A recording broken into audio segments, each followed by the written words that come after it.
মৰমৰ ছাত্ৰ-ছাত্ৰী, আজি তোমালোকৰ পাঠ্যপুথিৰ অনুশীলনী 3Bৰ 1 নম্বৰ অংকটো কৰোঁ আহা। 1 নম্বৰ অংকটোত কৰিবলৈ কোৱা হৈছে, চোৱাচোন। এটা সংখ্যাৰ 3 গুণৰ লগত 9 যোগ কৰিলে 45 হয়। সংখ্যাটো কি? এটা সংখ্যাৰ লগত এই অংকটো কেনেকৈ কৰিম চোৱা। এটা সংখ্যাৰ লগত এটা সংখ্যাটো কি আমি নাজানো। গতিকে এনেধৰণৰ অংক কৰিবলৈ যাওঁতে আমি এটা সমীকৰণ গঠন কৰি ল'ব লাগিব। তাৰ জৰিয়তে আমি সংখ্যাটো ওলাব পাৰিম। এতিয়া চোৱা, সমীকৰণ কেনেকৈ গঠন কৰিম। 1 নম্বৰ অংকটো চোৱা, মই কেনেকৈ কৰিম, অৰ্থাৎ আমি কেনেকৈ কৰিম চোৱা। সমাধান লিখিবা অংক এটা কৰোঁতে, সমাধান। তাৰপিছত কি কৰিবা, ইয়াত এটা কথা মন কৰিবা, আমি সংখ্যাটো নাজানো কি, গতিকে সংখ্যাটো আমি ধৰি ল'ম। আমি কি কৰি ল'ম, মনতে ধৰি ল'ম বা লিখি ল'ম যে সংখ্যাটো কি, মনত ধৰি ল'ম। A B C যিকোনো লিখিব পাৰা তোমালোকে। Aও লিখিব পাৰা, Bও লিখিব পাৰা, Cও লিখিব পাৰা, Dও লিখিব পাৰা, বন্ধাকবি লিখিব পাৰা, ফুলকবিও লিখিব পাৰা। অৰ্থাৎ ধৰা হ'ল বুলি এটা আমি অংকটোত লিখি ল'ম। আমি নাজানো যে, গতিকে লিখিম আমি কি বুলি লিখিম, ধৰা হ'ল, কি উলিয়াব দিছে, সংখ্যাটো। সংখ্যাটো অৰ্থাৎ এটা সংখ্যা আমি নাজানো নহয়।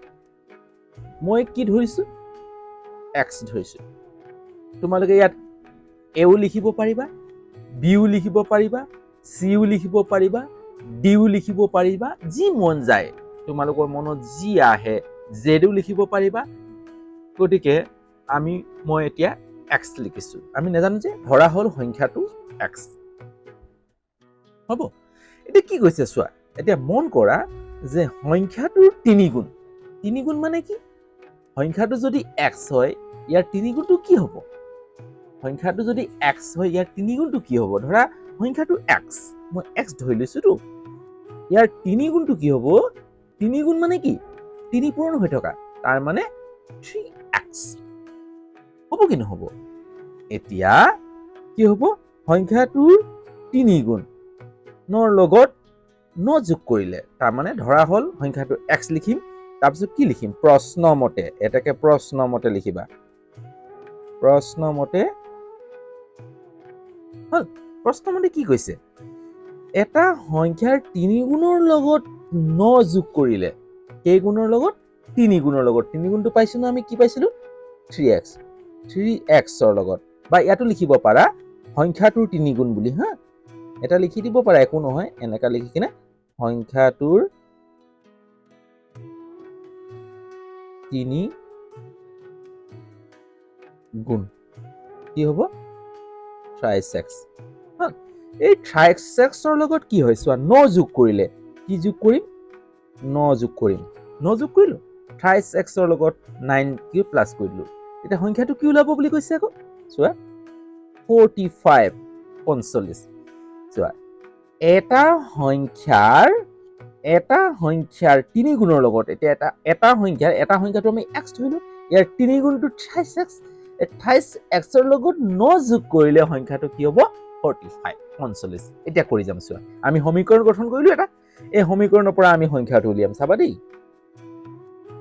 3x হ'ব। এতিয়া চোৱা, এইটো 9টো সংখ্যা, 45 সংখ্যা, গতিকে তুমি 9টো এইফালে লৈ আনা।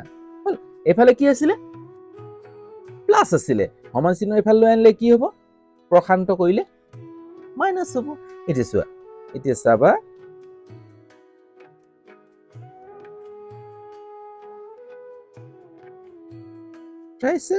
এতিয়া 45ৰ পৰা 9 মাইনাছ কৰি দিয়া, কাৰণ এটা প্লাছ মাইনাছ, হয় নে, 45 প্লাছ মাইনাছ, প্লাছে মাইনাছে সংখ্যাটো কি হ'ব, অংকটো মাইনাছ হ'ব। এতিয়া 45ৰ পৰা 45 কি আছিলে চোৱা, 45টো কি আছিলে, 45 এইফালে কৰি দিছো। হা, এটা ৰাস্তা নিলো, 45টো প্লাছ হৈ আছিলে আৰু 9টো মাইনাছ হয়। 45 প্লাছে মাইনাছে মাইনাছ, প্লাছে মাইনাছে অংকটো কি কৰিব লাগিব, আমি মাইনাছ কৰিম।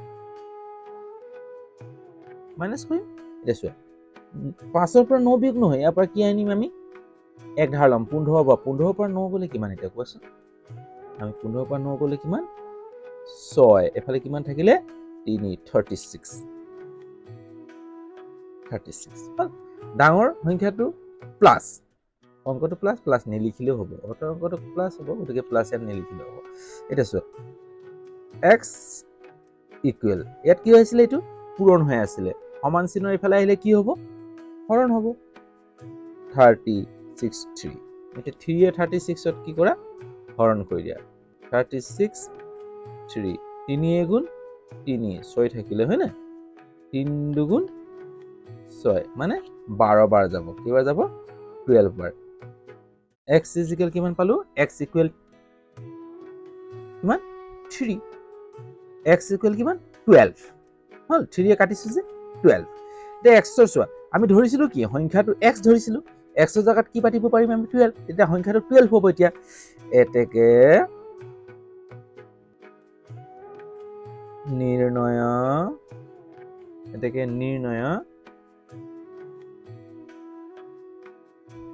সংখ্যাটো কিমান আছিল আমি ধৰিছিলো কিমান x x মানে কিমান x মানে 12 হল নিৰ্ণয় সংখ্যাটো কি আছিল 12 ডাইৰেক্ট পাতি দিব পাৰো গতিকে আমি সংখ্যাটো x ধৰিছিলো এটা নিৰ্ণয় সংখ্যাটো x x ৰ ঠাইত কি আছিল 12 এটা নিৰ্ণয় সংখ্যাটো কি হ'ব 12 x মানে 12 হ'ব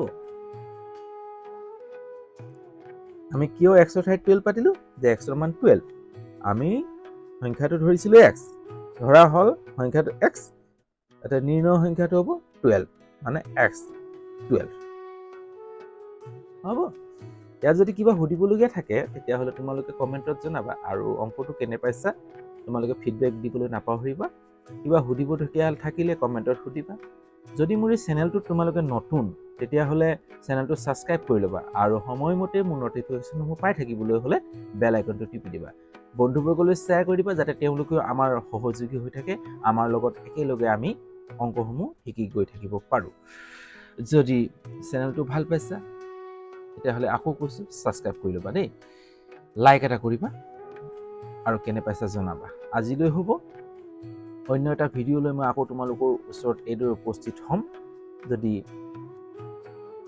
তোমালোকে এইদৰে মোক সাপোৰ্ট কৰি থকা ইয়াতে বাই